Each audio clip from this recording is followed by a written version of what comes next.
wanted to jump on here and make a video for you. I get a lot of questions asking, is this still Lyme disease or what is really going on? And instead of trying to explain it to everyone at different times, I decided to make a video and explain it once and for all. So the question is it still Lyme disease? What is EDS? Why do you have a port? And so many other questions. So to answer the question, is this still Lyme disease? No. Right now, we believe that my Lyme disease is in remission. Lyme disease will never go away, but you can get it to the point where it's in remission and it's not active in your body anymore. So with all the treatments that we've done for my Lyme disease, we believe that it is in remission and that I'm not treating for that anymore, which is a good thing. But then, why am I still sick and why am I still having these problems? So throughout my Lyme journey, we had a lot of unexplained things that we could not explain with my Lyme disease, or things that have gone back to farther in like my younger years than when I actually was sick with my Lyme. So because of that, we did some more searching and I was diagnosed with Ehlers-Danlos syndrome, or EDS for short. EDS is a genetic connective tissue disorder. And what is that? A connective tissue disorder is when your body does not produce the collagen like everybody else's does. Collagen is a very, it's a strengthener in your body. So like people get like shampoo that has extra collagen in it, so that way it makes their hair stronger and is more durable. Well, my body does not produce it properly like everybody else's does. So I have a lot of issues with joint dislocations, subluxations. Some of my organs just aren't sitting in the right spots because it's not being supported the way like a normal body's person would be supported, because I don't have the collagen there to bind it all together. I have issues with that. I also have a hard time with like very elastic skin. My skin is very stretchy. I get bruised very easily. It tears very easily. Like I'll have a band-aid on and I'll take it off pretty, like right after I get a lab draw. I'll take the band-aid off within a half an hour and it still will tear my skin. I get a lab draw, instantly I have a bruise. So those are just some of the telltale signs of Ehlers-Danlos syndrome. There are many types of Ehlers-Danlos syndrome, and right now I'm diagnosed with type 3, which is hypermobility. Hypermobility is where my joints are very lax because I do not have the proper collagen to keep them in the place that they need to be in. So what that means is when I was in 5th grade at a basketball camp and I dislocated my knee for the first time, when I went to all the doctors, and what they really didn't know was that I had this connective tissue problem, and we could have been on a better track for a long time if we would have known it back when I was in 5th grade. So I've dislocated my ribs. I've had chiropractors put my ribs back into place. My hip pops out of socket all the time and it's very painful. My fingers are very hypermobile, like my thumb is way too loose here. My joints go farther back than what they're supposed to, and it's not healthy. So I don't know the normal limits for my body. Like you can, a normal person, when they stand, their leg has a little bit of a bend in it. Well, mine bends the opposite way and my knee is facing backwards instead of forwards. So with that, it causes a lot of pain and issues with those joints and the muscles around those joints because you're not in proper control of them, because I do not have the collagen like everybody else does. EDS can be diagnosed by a few different types of doctors. I'm on a waiting list to see a geneticist right now. The geneticist will do genetic testing because EDS is a genetic condition, and that way we can figure out if I have any of the other types of EDS that are out there. Right now, hypermobility does not have a genetic marker that they know of, but they have something called the Beighton scale, and I score 9 out of 9 on the Beighton scale, showing that my body has EDS and a collagen defect. So I was diagnosed clinically with that because there is not a formal test, blood test, for the genetic marker. They are working on getting a genetic marker, and once that's done, I'm sure I'll have it done just to, reconfirm.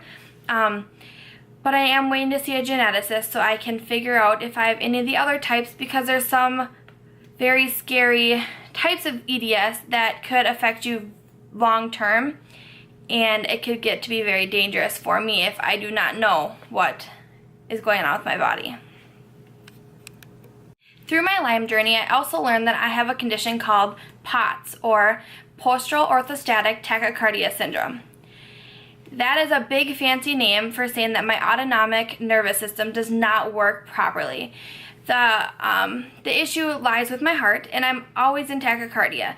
My heart rate very rarely goes under 100 beats per minute, even when I'm just sitting here talking, laying in bed, just relaxing. My heart rate is still normally high 90s, low 100s. At times it can get really, really high. So it makes me very dizzy. I feel faint. I just feel very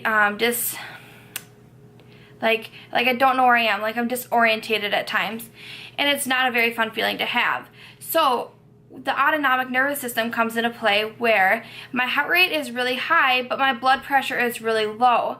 So when those two go opposite ways, it just causes you to faint or have those dizzy spells like I was talking about. So we've tried different types of treatments for my POTS. The first thing we tried was compression stockings. I have blood pooling in my legs, so my blood kind of hangs out down at my feet, which makes my heart work harder to get it back up to where it needs to be so I don't feel so faint. And so we tried to wear compression stockings to get that blood flow pushed back up. It helped kind of, but not for a long term.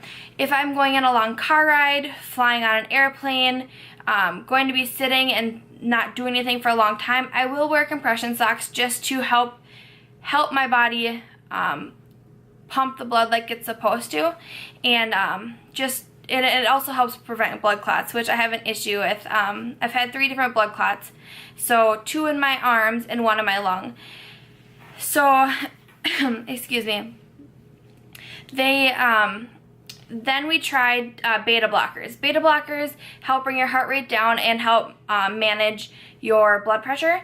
That didn't work for me. I tried 3 or 4 different types of beta blockers, which all made my heart rate sky high and my symptoms way worse. So none of those beta blockers worked for me. We tried increasing my electrolytes. We tried drinking more. We tried a whole bunch of different things, supplements. But the problem is I could not get enough fluid intake, and I was chronically dehydrated because I can't drink that much of a volume of water or whatever it may be, Gatorade, Propel, anything that would help my body, because I have such stomach problems, which kind of leads back to my EDS. So I have so much stomach problems that I'm constantly super nauseous, and I'm throwing different things up, and it's just not a good mix together. So drinking more is going to help this one problem, but then it makes my other problem worse. So we tried that.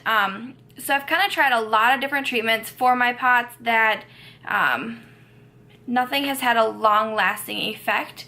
So we started doing saline infusions through my port. Now, what is a port? A port is a central line that goes from, this is my new port. So it goes from about right here up into this vein, and then it will go down into my heart. It sits right in the superior vena cava of my heart. It's not totally in it, but it's not out of my heart either. And so it's basically a very long IV that goes right to my heart, so it has fast dispersal of the medications that I get, or of my fluids or whatever goes through my port. The port serves as a long-term treatment for me.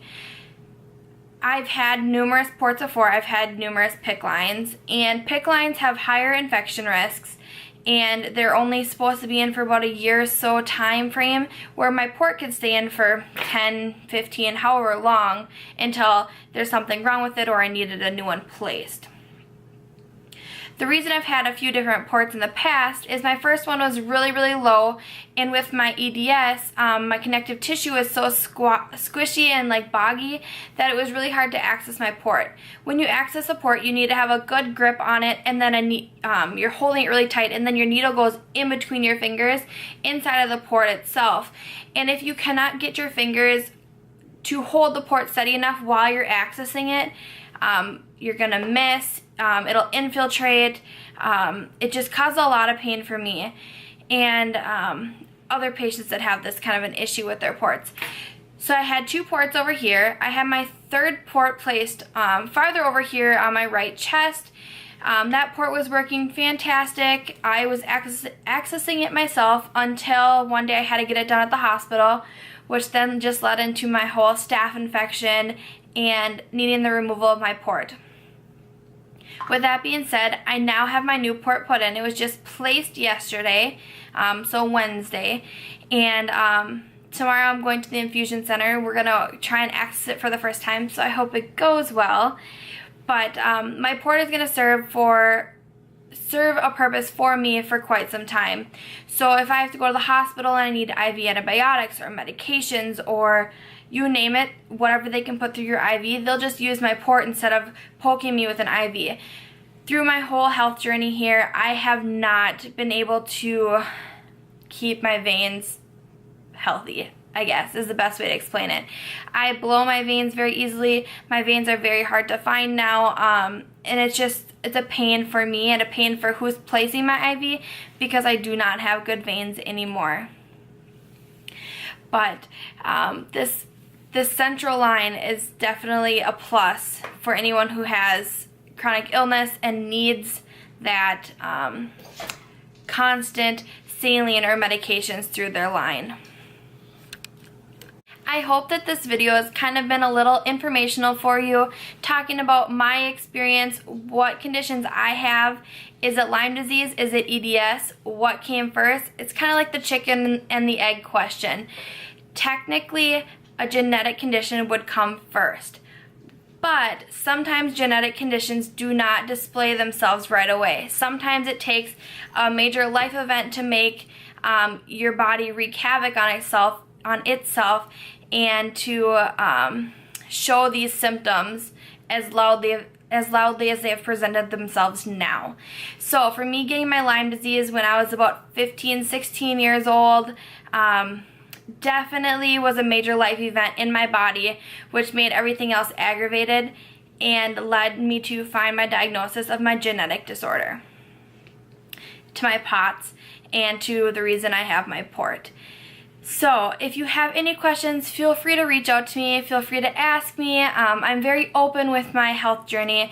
I want to help as many people as I can, so they don't have to go through everything that I've gone through without knowing what they can do to help themselves and help the doctors in the medical community. So like I said, if you have any questions, comments, reach out to me. I'd love to talk, but I just wanted to make this quick little video here so I can explain everything, and if you wanted to reference it to anybody else that has issues and have them reach out to me, that would be fantastic. I hope you guys are all having a great day and have a happy 2018.